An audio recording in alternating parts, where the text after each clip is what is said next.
এখন আমরা যে অ্যাপটি ইনস্টল করেছি এটির কিছু বেসিক সেটিং করে নেব। এখানে একটি পপআপ দেখাচ্ছে, আমি উপর থেকে এটিকে রিমুভ করে দেব এখানে ক্লিক করে। এরপর আমি ডাইরেক্ট চলে যাব সেটিং এ।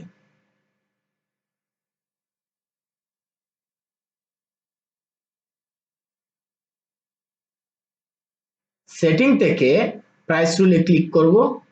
ক্লিক করার পর এখানে এনাবল করে দেব।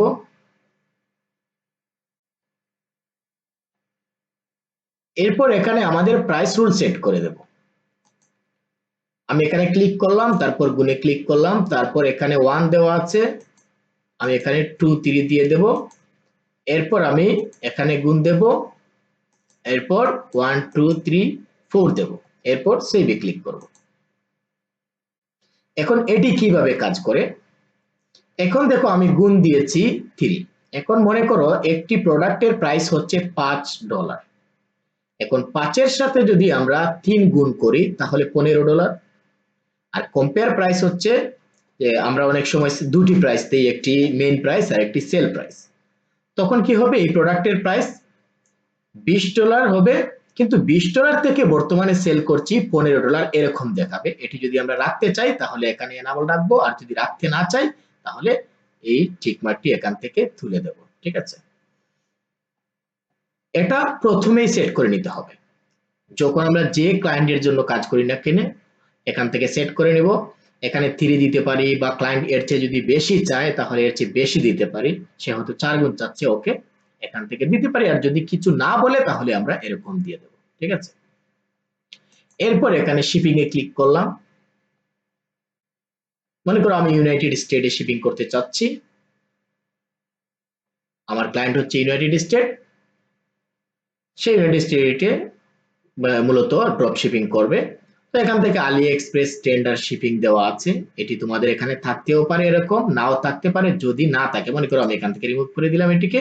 এরপর এড পেমেন্ট মেথড, এটিতে ক্লিক করলাম, তারপর আমি এখানে লিখে দেব আলি এক্সপ্রেস। লেখার পর এরপর আমি নিচের দিকে স্ক্রল করব। স্ক্রল করার পর এখান থেকে আমি আলি এক্সপ্রেস স্ট্যান্ডার্ড শিপিং, এটি এই যে এখানে আছে, এখান থেকে সিলেক্ট করে দেব। আরো চাইলে আরো কয়েকটি আমি এখান থেকে সিলেক্ট করতে পারি, আমি আপাতত একটি সিলেক্ট করলাম।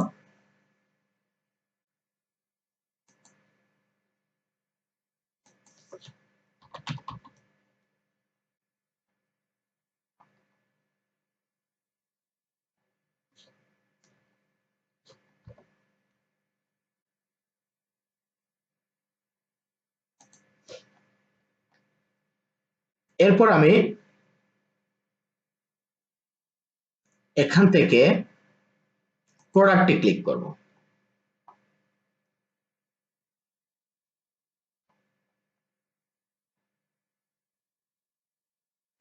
প্রোডাক্টে ক্লিক করার পর এখানে আর কিছু করা লাগবে না, শিপিং আমরা সেট করেছি, অর্ডারে ক্লিক করব।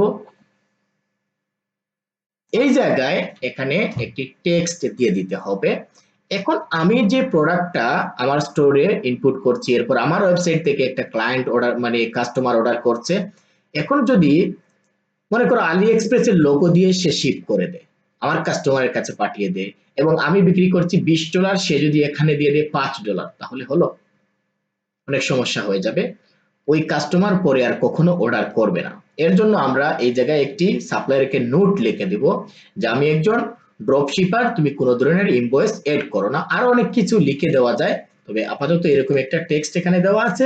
যদি এটা আমরা এরকম একটা টেক্সট যদি না থাকে তাহলে আমরা এরকম একটা টেক্সট এখানে লিখে দেব। ঠিক আছে, এ হচ্ছে আমাদের বেসিক সেটিং। প্রথমে এই সেটিং গুলো আমাদের করতেই হবে। এরপর এখানে আরো একটি যে বিষয় হচ্ছে, এখানে আমি একটি ফোন নাম্বার দিয়ে দেব। এটি আমার ক্লায়েন্টের কাছ থেকে আমি নিয়ে নেব। যদি আমি ক্লায়েন্টের কাজ করি, এখানে একটি নাম্বার দেওয়া আছে। আমি যে অ্যাকাউন্টে লগইন করেছিলাম এই অ্যাকাউন্টটি আমার করা ছিল, যার জন্য এখানে একটি নাম্বার দেখাচ্ছে, তোমাদের এখানে দেখাবে না। একটি নাম্বার এখানে দিয়ে দেবেন। এই নাম্বারের কাজ হচ্ছে কি, এখন তোমার কাস্টমার যখন অর্ডার করেছে তখন সে একটি নাম্বার দিয়েছে। এখন তার নাম্বারটা যদি সাপ্লায়ারের কাছে যায়, আর কখনো যদি কি করে মানে যোগাযোগ করতে হয়, তাহলে ডাইরেক্ট যদি সাপ্লায়ার তোমার কাস্টমারের সাথে যোগাযোগ করে তাহলে তো হবে না। এর জন্য আমি চাচ্ছি যে যখন সাপ্লায়ার যোগাযোগ করতে চাইবে তখন ডাইরেক্ট আমার নাম্বারে যোগাযোগ করবে। ঠিক আছে, এটি ওভাররাইট হয়ে যাবে, অন্য কাস্টমার যে নাম্বারটি দেবে সেই নাম্বার ওভাররাইট করে এই নাম্বারটি ওই জায়গায় প্লেস হয়ে যাবে। এখানে একটি নাম্বার দিয়ে দেবেন।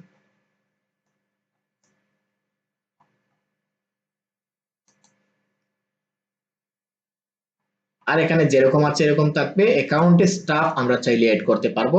এখানে অ্যাড স্টাফে ক্লিক করলে আমরা চাইলে আরো স্টাফ অ্যাড করতে পারবো। আর সাপ্লায়ারে ক্লিক করলে আমরা দেখতে পাবো আমরা আলি এক্সপ্রেস অ্যাকাউন্টকে সাপ্লায়ার হিসেবে নিয়েছি।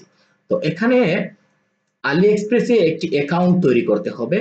আমার অ্যাকাউন্ট তৈরি করা ছিল যার জন্য আমি লগ ইন করে ফেলেছি। তোমাদের এখানে মানে আলি এক্সপ্রেসে একটি যখন এই অ্যাকাউন্টটি যখন এই অ্যাপটি ইনস্টল করবে তখন আলি এক্সপ্রেসে এখানে কানেক্ট করতে বলবে। ঠিক আছে, তো এখানে কানেক্ট করতে বলার পর এখানে আলি এক্সপ্রেসের একটি অ্যাকাউন্টের সাথে কানেক্ট করতে হবে। যখন অ্যাপটি ইনস্টল করা হবে তখন একটি অপশন আসবে এখানে যে আলি এক্সপ্রেসের সাথে কানেক্ট করতে, তখন আলি এক্সপ্রেসে একটি অ্যাকাউন্ট করে এটির সাথে কানেক্ট করে দিতে হবে। ঠিক আছে, আমার অ্যাকাউন্ট তৈরি করা ছিল যার জন্য আমি লগ ইন করে ফেলেছি। এ হচ্ছে আমার অ্যাকাউন্ট। এই বেসিক সেটিং গুলো এখান থেকে করে নিতে হবে।